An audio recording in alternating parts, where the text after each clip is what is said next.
Hello everyone, I hope आप सभी लोग बहुत अच्छे होंगे। मेरा नाम है Abhishek Mahendra Tripathi.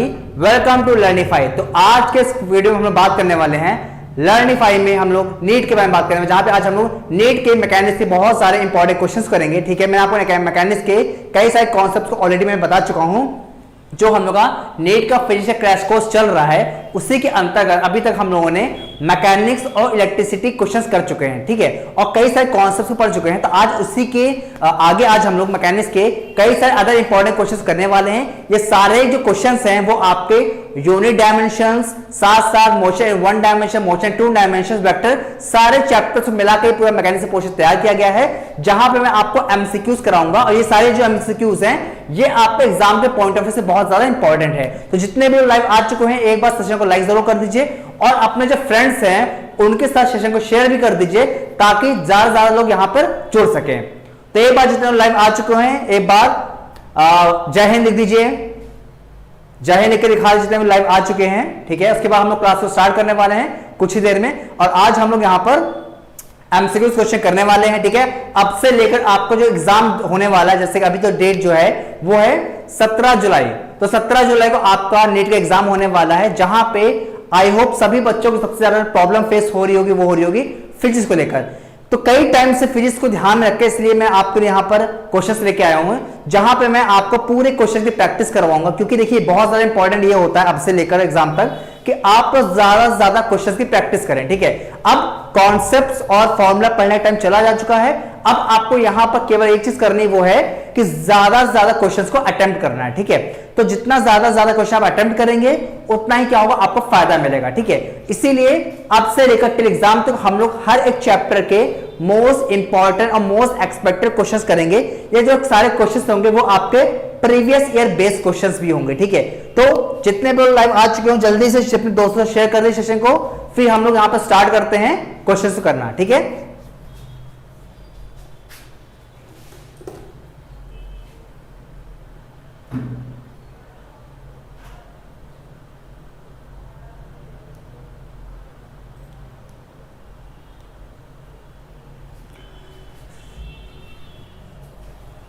So good morning आज शैडो, जय हिंद, जय हिंद आज शैडो।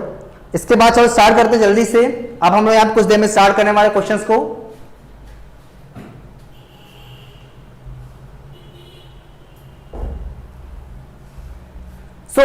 चलो स्टार्ट करते हैं क्वेश्चंस करना। ठीक है, तो पहला क्वेश्चन देखो, पहला क्वेश्चन स्क्रीन पर क्या आ चुका है। पहला क्वेश्चन तुम्हारे स्क्रीन पर लिखा हुआ है कि the dimensions formula for magnetic flux. ठीक है, ये बहुत ही इंपॉर्टेंट क्वेश्चन है। मैंने देखो एक चीज समझ लो, जो तुम्हारे 12th के जितने भी टॉपिक्स होते हैं, ठीक है, 12th के चैप्टर में जितने भी टॉपिक होते हैं उन सबका डायमेंशन फॉर्मूला बहुत ही ज्यादा इंपॉर्टेंट होता है नीट के पॉइंट ऑफ व्यू से। ठीक है, तो यहां पर जो पहला क्वेश्चन है तुम्हारा लिखा हुआ है the dimension formula for magnetic flux. ठीक है, मैग्नेटिक फ्लक्स का डायमेंशन फॉर्मूला कितना होगा तुम्हें यहां पर ये बताना है। ठीक है, तो कैसे निकालोगे, देखो तुम्हें पता होना चाहिए फॉर्मूला क्या होता है मैग्नेटिक फ्लक्स का। फाई इक्वल टू होता है, फाई इक्वल टू क्या होता है, बी इंटू ए। ठीक है, मैग्नेटिक फ्लक्स में फाई का फॉर्मूला क्या होता है, बी इंटू ए होता है। ठीक है, और जो बी होता है, बी क्या है, मैग्नेटिक फील्ड है। और मैग्नेटिक फील्ड का डायमेंशन फॉर्मूला कैसे निकालेंगे, हमको पता होता है फॉर्मूला होता है एफ इज इक्वल टू होता है क्यू वी बी। ये होता है मैग्नेटिक फोर्स का फॉर्मूला। ठीक है, अगर यहां से बी निकालो, बी, तो बी का जो फॉर्मूला होगा, बी मतलब मैग्नेटिक फील्ड, इसका फॉर्मूला क्या हो जाएगा, इसका फॉर्मूला तुम्हारा हो जाएगा B is equal to F upon q v. ठीक, क्या हो जाएगा, एफ अपॉन क्यू वी हो जाएगा। ठीक है, अब एफ जो है उसका डायमेंशन फॉर्मूला क्या होता है, फोर्स का डायमेंशन फॉर्मूला क्या होता है, फोर्स का डायमेंशन फॉर्मूला होता है M L T minus two. ठीक है, फोर्स का डायमेंशन फॉर्मूला क्या होता है, M L T minus two. और जो क्यू है, क्यू मतलब चार्ज, चार्ज का डायमेंशन फॉर्मूला होता है ए टी। क्या होता है, ए टी। और जो वेलोसिटी है, वेलोसिटी डायमेंशन फॉर्मूला होता है L T minus one. Okay, अब यहां देखो एल से एल कैंसिल आउट हो जाएगा, यहां पे क्या बचेगा, एम। ठीक है, यहां पर t और t माइनस वन दोनों क्या हो, कैंसिल आउट हो जाएंगे, बचे कितना, m a minus one t minus two.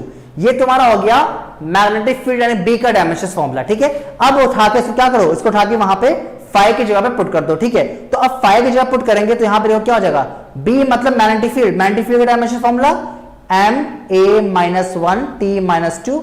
और a यहां पे क्या होता है, एरिया होता है, और एरिया का डायमेंशन फॉर्मूला क्या होता है, l स्क्वायर। ठीक है, सो यहां पे क्या हो जाएगा, M L square A minus one T minus two.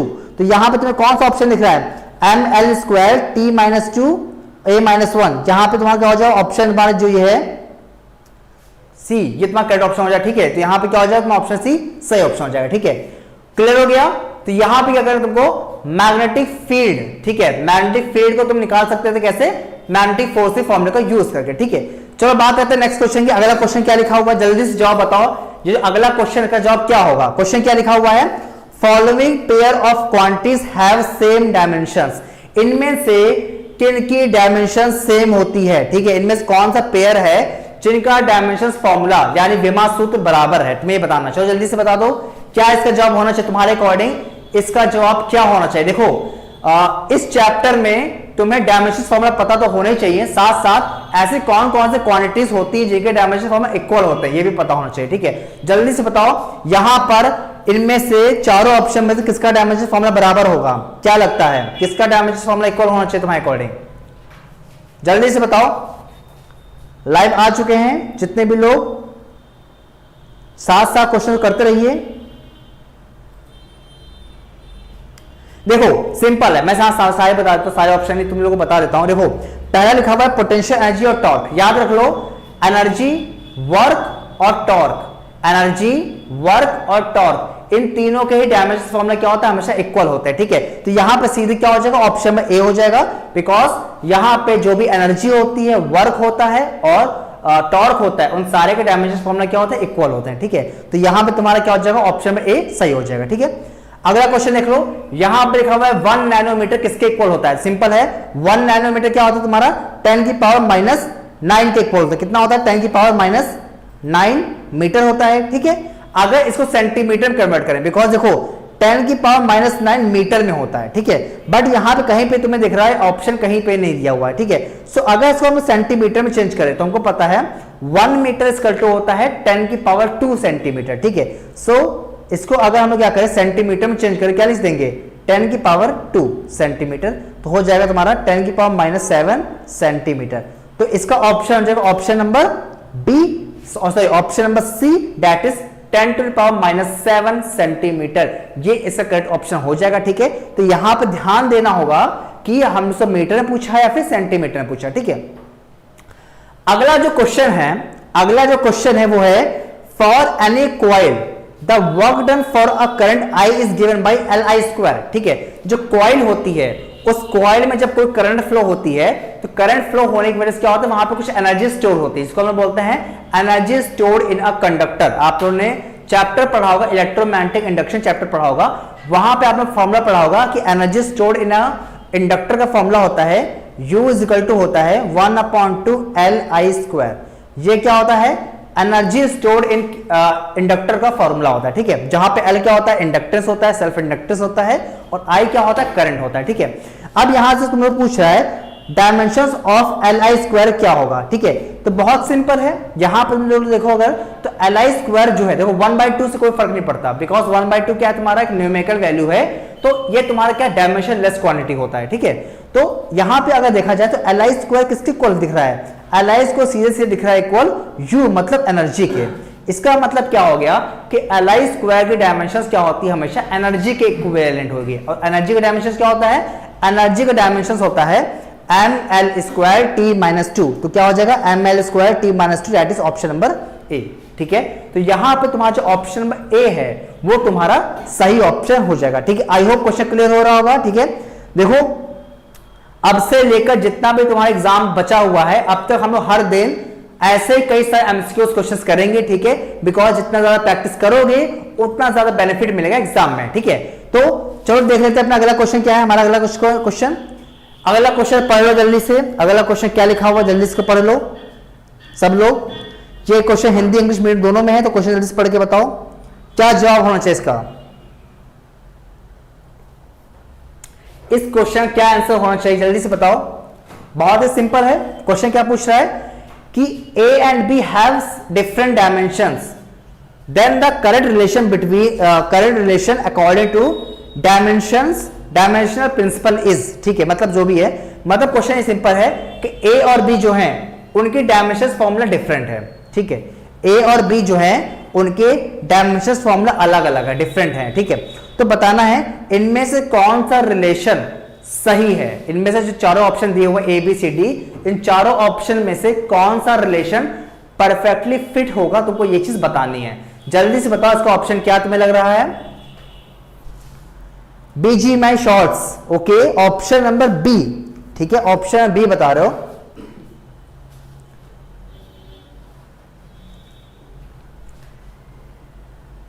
ठीक है, सही जवाब है इसका ऑप्शन बी, ऑप्शन बी सही जवाब, वेरी गुड।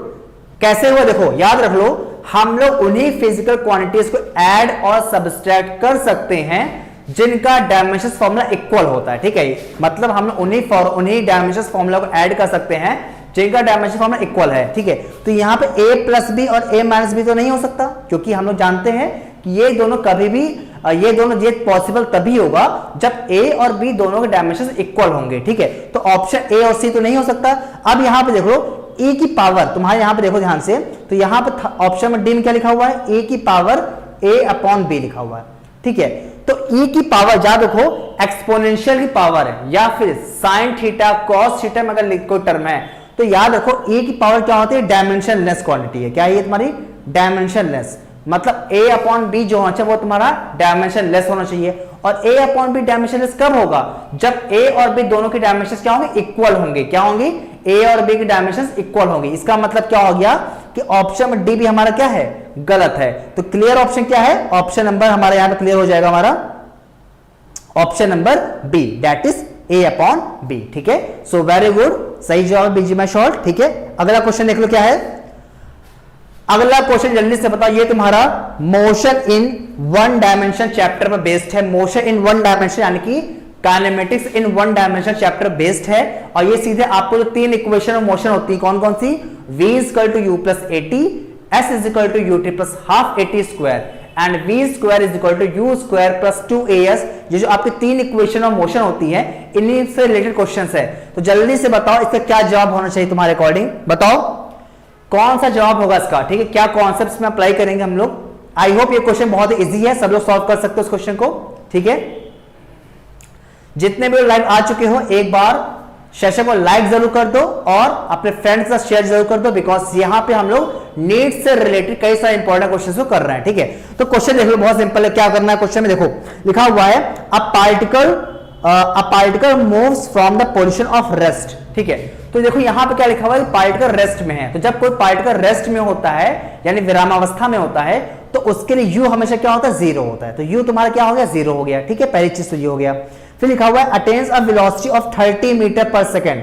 ठीक है, attains a velocity of 30 metre per second, मतलब वेलोसिटी जो है कितनी है, 30 मीटर पर सेकेंड, ये है फाइनल वेलोसिटी। ठीक है, और आफ्टर अ 10 सेकेंड, टाइम कितना है तुम्हारा यहाँ पर, 10 सेकेंड, टाइम यहाँ पे कितना है, 10 सेकेंड है। ठीक है, तुम्हें बताना है एक्सेलरेशन कि यहाँ पे एक्सेलरेशन कितना है। ठीक है, तो यहां पे अभी तक हमारे पास जवाब जो आया है आईजी शैडो का, ऑप्शन नंबर डी। तो आईजी शैडो ने ऑप्शन नंबर डी का जवाब दिया है। बाकी लोग जल्दी से जवाब बता दें क्या होगा उनके अकॉर्डिंग। अब यहां पे हमें कौन सा क्वेश्चन लगाना है, यहां पे हमें कौन से इक्वेशन मोशन अप्लाई करनी है, यहां पे हमें अप्लाई करनी है फर्स्ट इक्वेशन ऑफ मोशन। तो फर्स्ट इक्वेशन ऑफ मोशन क्या होता है हमारा, v is equal to u plus a t. ठीक है, सीधे अप्लाई कर दो। v की वैल्यू कितनी है, v की वैल्यू 30 हो गई, u हो गया 0, a हमें नहीं पता, टाइम कितना हो गया, 10 हो गया, 0 0 कैंसिल हो गया, तो a कितना आ गया आपका, 3 metre per second square. So acceleration कितना हो गया आपका, 3 metre per second square, that is option number B. तो तुम्हारा यहां पे ऑप्शन नंबर बी जो होगा वो क्या होगा, सही जवाब हो जाएगा, 3 metre per second square, option number B सही जवाब है। ठीक है, catalyst DNA, option B very good, catalyst DNA सही जवाब है, ऑप्शन बी तुम्हारा सही जवाब हो जाएगा। ठीक है, क्वेश्चन क्लियर हो गया। अगला क्वेश्चन देख लो। अगला क्वेश्चन जो है ये बहुत ही ज्यादा इंपॉर्टेंट है। ठीक है, ये क्वेश्चन वही लोग कर पाएंगे जिनके थोड़े से कॉन्सेप्ट क्लियर है, ग्राफिकल बेस्ड क्वेश्चन का कॉन्सेप्ट क्लियर है। अगर आप लोगों ने motion in one dimension chapter जो है, अगर आप उसमें ग्राफिकल रिलेटेड प्रॉब्लम्स पढ़ी हैं तो आप इस क्वेश्चन कर सकते हो। जल्दी से क्वेश्चन पढ़ लीजिए, मैं स्क्रीन से हट जा रहा हूं ताकि आपको क्वेश्चन क्लियर दिखाई दे। तो आप लोग एक बार जो भी हिंदी मीडियम के हो चाहे इंग्लिश मीडियम के स्टूडेंट हो, सभी लोग क्वेश्चन को रीड अप कर लो, क्वेश्चन क्या कह रहा है। ठीक है, तो क्वेश्चन क्या बोल रहा है मैं फिर रीड कर रहा हूं। The displacement time graph for two particle A and B are straight line. ठीक है, तो यहां पे क्या बोला गया है कि डिस्प्लेसमेंट टाइम वंश चौरसिया, नमस्ते वंश, नमस्ते। तो ठीक है, क्वेश्चन क्या है वो क्वेश्चन पढ़ लो। देखो क्वेश्चन लिखा हुआ है displacement time graph for two particle A and B are straight lines. ठीक है, तो तुम्हारा यहाँ पे क्या है, डिस्प्लेसमेंट टाइम ग्राफ दिया हुआ। ठीक है, मैं बना देता हूं ग्राफ। ये तुम्हारा क्या है, टाइम है, ये है डिस्प्लेसमेंट। ठीक है, डिस्प्लेसमेंट टाइम ग्राफ है तुम्हारा इस तरह से, दो स्ट्रेट लाइंस है। ठीक है, यहां पे लिखा हुआ ए एंड बी, ठीक है, are inclined at 30 degree and 60 degree. मतलब ए जो है तुम्हारा वो है तुम्हारा 30 डिग्री पर, और जो बी है वो है तुम्हारे कितने पर, वो तुम्हारा यहां पर है 60 डिग्री पर। ठीक है, तो ए और बी तुम्हारे दो ग्राफ प्लॉट हैं डिस्प्लेसमेंट टाइम ग्राफ में, जहां पे ए का जो एंगल है वो 30 डिग्री पर है और बी का जो एंगल है वो तुम्हारा 60 डिग्री पर है। बोल रहा है the ratio of the velocity of वीए and VB is, तो बताना है वीए और वीबी। ठीक है, मतलब वेलोसिटी ऑफ ए और वेलोसिटी ऑफ बी का रेशियो क्या होगा। जल्दी से बताओ इसमें कौन सा कॉन्सेप्ट लगेगा। मुझे एक्सपेक्टेशन है कि कई लोग जॉब दे सकते हैं, बट पहले बताओ इसका क्या कॉन्सेप्ट लगेगा इसमें, जल्दी से बता दो क्या कॉन्सेप्ट लगेगा इसमें। एंगल से वेलोसिटी कैसे निकालते हैं, ग्राफ में एंगल से वेलोसिटी कैसे निकालते हैं, जल्दी से लिख के बताओ। फिर मैं तो बताऊंगा तुम लोग कैसे क्वेश्चन करना है। और अगर लाइक आ चुके हो, क्लास अच्छी लग रही है, तो सेशन को लाइक करके अपने फ्रेंड्स का शेयर जरूर करो, बिकॉज तुम लोग अकेले तो नीट कर नहीं रहे होगे, बाकी सारे फ्रेंड्स भी नीट कर रहे होंगे। ठीक है, तो सब लोग रिस्पॉन्स दो। Catalyst DNA sine 60 degree, cos 30 degree.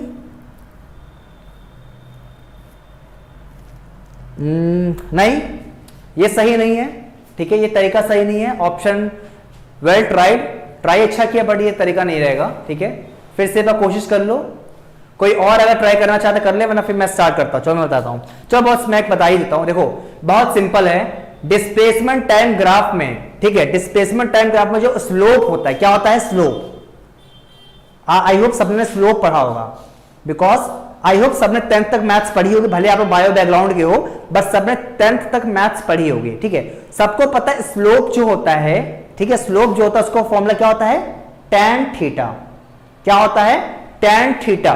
ठीक है, तो जो डिस्प्लेसमेंट टाइम ग्राफ जो होता है, डिस्प्लेसमेंट टाइम ग्राफ का जो स्लोप होता है वही क्या होता है, उसकी वेलोसिटी होता है। ठीक है, डिस्प्लेसमेंट टाइम ग्राफ का जो स्लोप होता है वही उसकी वेलोसिटी होता है। यानी कि यहां पे अगर मुझे वेलोसिटी ऑफ ए बोलना हो, वेलोसिटी ऑफ ए बोलना हो, तो वेलोसिटी ऑफ ए कितना हो जाएगा, वेलोसिटी ऑफ ए हो जाएगा tan 30 डिग्री। कितना हो जाएगा, मैं लिख दे रहा हूं यहां पर, वेलोसिटी ऑफ ए कितना हो जाएगा, tan 30 डिग्री। ठीक है, और वेलोसिटी ऑफ बी कितना हो जाएगा, वेलोसिटी ऑफ बी हो जाएगा tan 60 डिग्री। ठीक है, वेलोसिटी ऑफ ए हो गया tan 30 डिग्री और वेलोसिटी ऑफ बी कितना हो गया tan 60 डिग्री। अब यहां पे हमें क्या करना है, बस वैल्यू पुट कर दो। ठीक है, तो अब देखो यहां पे क्या हो जाएगा तुम लोग को, यहां पर सीधे सीधे क्या कर लेंगे हम लोग, वेलोसिटी ऑफ ए निकालना हमको, velocity of A upon velocity of B निकालना है। तो वेलोसिटी ऑफ कितना हो गया, tan 30 डिग्री, tan 30 डिग्री, और velocity B that is tan 60 डिग्री। अब tan 30 डिग्री की वैल्यू कितनी होती है, tan 30 डिग्री की वैल्यू होती है, जल्दी से बताओ कितनी होती है, Parul Kashyap option number D 1:3। ठीक है, चेक कर लेते हैं इसको। ठीक है, tan 30 डिग्री की वैल्यू कितनी होती है, आपको tan 30 डिग्री होती है 1/√3। ठीक है, और tan 60 डिग्री की वैल्यू कितनी होती है, √3। ठीक है, सो मल्टीप्लाई हो जाएगा आपका, √3 मल्टीप्लाई हो गया, बता कितना, 1:3। तो पारुल वेरी गुड, सही जवाब है ऑप्शन नंबर डी। ठीक है, very good, option number D जो है सही जवाब है। सचिन जोशी 1/√3 तुमने शायद लिखा था, नहीं सही जवाब नहीं है, ऑप्शन डी 1/3। क्वेश्चन क्लियर हो गया। ठीक है, याद रखना अगर डिस्प्लेसमेंट टाइम ग्राफ है तो जो तुम्हारा एंगल होता है, स्लोप होता है, वो तुम्हारा उसकी वेलोसिटी होता है। ठीक है, और स्लोप का फॉर्मूला क्या होता है, tan थीटा, tan में। ठीक है, तो tan में ऑप्शन होता है, तो ये कॉन्सेप्ट याद रखना है, बिकॉज बहुत ज्यादा इंपॉर्टेंट कॉन्सेप्ट है, ये तुम्हारे नीट आ जाता है। ठीक है, क्वेश्चन में। ठीक है, अगला क्वेश्चन देख लो, अगला क्वेश्चन। और जितने भी लाइव आ चुके हो सेशन को शेयर जरूर कर दो, लाइक कर दो अगर क्लास अच्छी लग रही है, क्योंकि ऐसे हमें बहुत सारे क्लास को लेने वाले हैं। ठीक है, अच्छा स्पीड में क्वेश्चन, चलो स्पीड में क्वेश्चन करते हैं। चलो जल्दी से बताओ ये क्वेश्चन जवाब कैसे हो, जल्दी से बताओ क्या फॉर्मूला लगेगा इसमें, कौन सा इक्वेशन लगने वाला है। ये क्वेश्चन तुम्हारा motion in one dimension chapter based है, जल्दी से बताओ क्या जवाब लगेगा इसमें। लिखा हुआ है a body starts from rest, ठीक है, एक बॉडी है जो कि रेस्ट से स्टार्ट कर रही है, ठीक है, तो रेस्ट से स्टार्ट इसका मतलब उसका यू कितना हो गया, 0 हो गया, ठीक है। The ratio of distance travelled by the body during third and fourth second, तो बताना है थर्ड और फोर्थ सेकंड में, थर्ड सेकंड में एंड फोर्थ सेकंड में, फोर्थ सेकंड में डिस्टेंस का रेशियो कितना होगा, ठीक है, डिस्टेंस का रेशियो कितना होगा ये तुमको यहां पे बताना है, ठीक है, जल्दी से बता दो कितना होगा। और अगर अभी तक आप लोग में किसी ने भी अगर चैनल को सब्सक्राइब नहीं किया है तो चैनल को सब्सक्राइब जरूर करो, तो बिकॉज अब से लेकर टिल एग्जाम तक हम लोग यहां पर रोज ऐसे कई सारे क्वेश्चंस करेंगे, ठीक है। जल्दी से बताओ क्या जवाब होगा। पावर क्वेश्चन ऑप्शन नंबर 5/7, ठीक है, सही है, वेरी गुड, सही जवाब है 5/7। कैसे होता है देखो, कॉन्सेप्ट याद कर लो। कॉन्सेप्ट ये होता है जब कोई बॉडी फ्री फॉल होती है, फ्री फॉल या फिर बॉडी रेस्ट से स्टार्ट करती है मोशन को, तो हमेशा जो डिस्टेंस या डिस्प्लेसमेंट होता है उसका रेशियो होता है 1:3:5:7:9, ठीक है, ऐसे रेशियो चलते जाते हैं। 1 क्या हो जाएगा फर्स्ट सेकंड में, थर्ड क्या हो जाएगा सेकंड सेकंड में, 5 क्या हो जाएगा थर्ड सेकंड में, ठीक है। तो ये तुम्हारा क्या होता है, हर सेकंड में जो डिस्टेंस का रेशियो होता है वो क्या होता है 1, 3, 5, 7, 9 ऐसे होता है। तो तुमसे पूछा है थर्ड और फोर्थ सेकंड में, तो थर्ड सेकंड में क्या हो जाएगा थर्ड सेकंड कितना हो जाएगा 5, थर्ड सेकंड कितना हो जाएगा 5 और फोर्थ सेकंड कितना हो जाएगा 7, तो कितना हो जाएगा 5/7, that is option number B. तो ऑप्शन बी यहां पे सही जवाब हो जाएगा, ठीक है।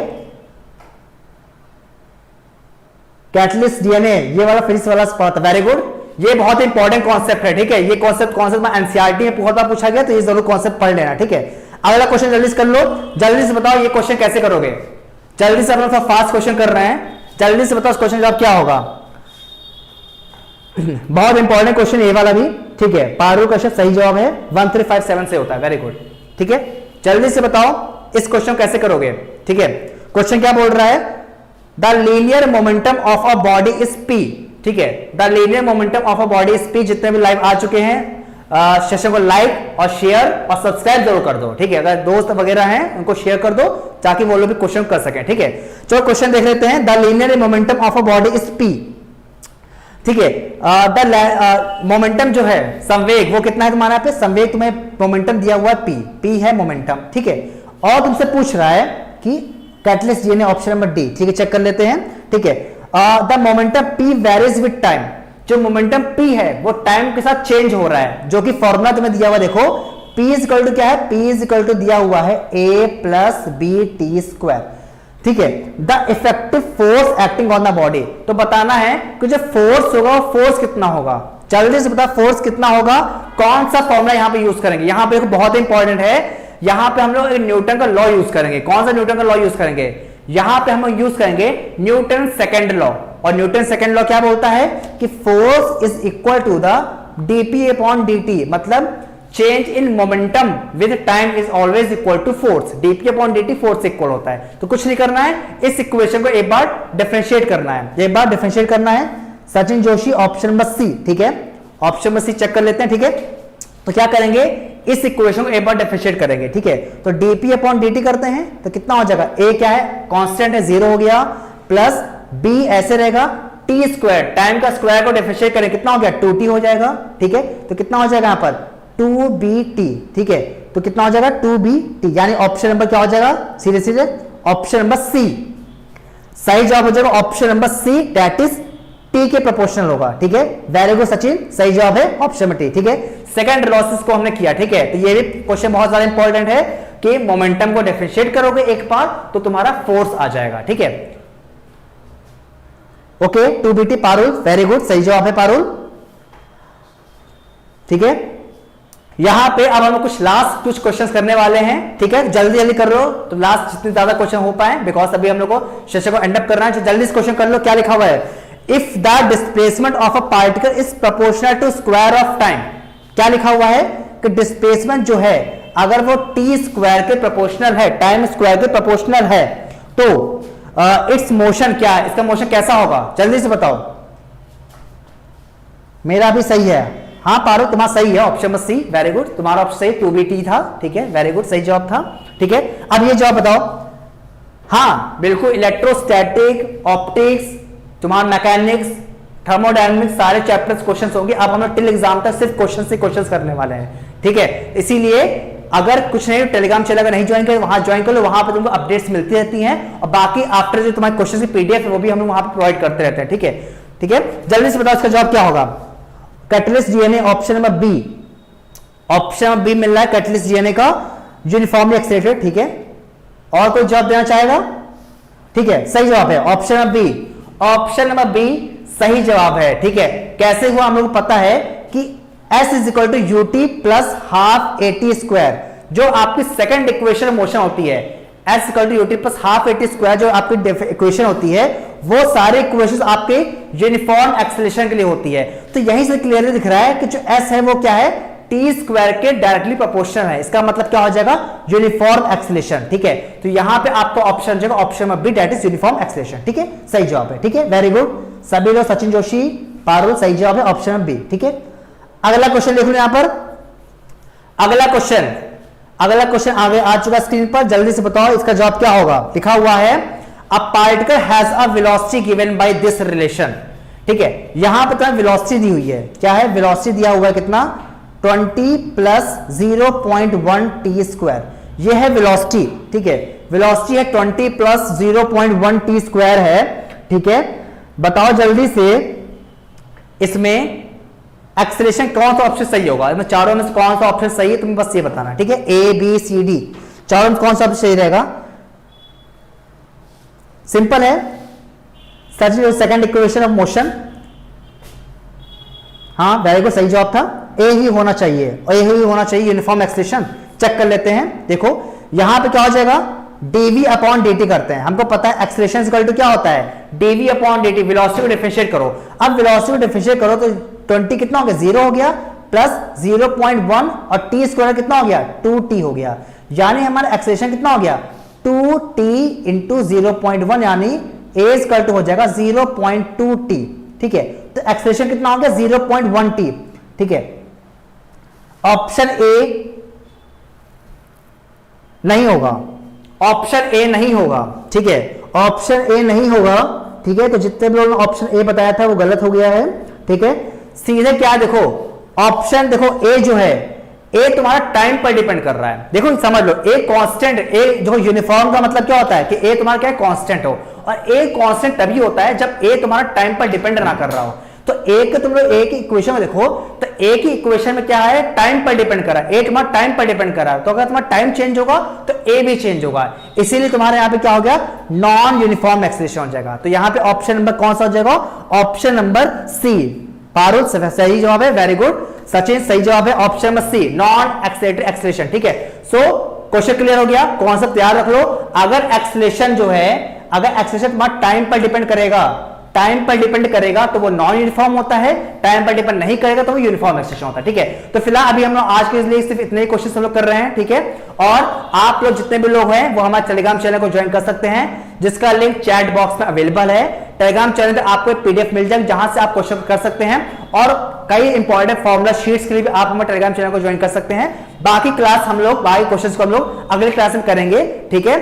और अगर आप लोगों ने चैनल को सब्सक्राइब नहीं किया है तो चैनल को सब्सक्राइब जरूर कर लीजिए, ताकि आपको ऐसी इंपॉर्टेंट वीडियोस मिलती रहे, ठीक है। तो अब हम लोग मिलेंगे नेक्स्ट वीडियो में, ठीक है।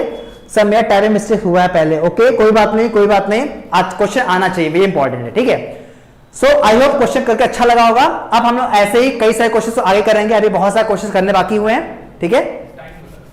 और अब से आप लोगों की जो क्लास होगी वो आपकी इसी टाइम पर क्लास होगी, ठीक है। तो जितने भी लोग आज लाइव आए हैं वो कल अपना टाइम सेट कर लीजिए, आज ही की टाइम पर, जिस टाइम पर आज हम लोग क्लास ले रहे हैं ऐसी टाइम पर हम लोग कल भी क्लास लेंगे, और फटाफट कई सारे क्वेश्चंस को अब से लेकर एग्जाम तक करते रहेंगे, ठीक है।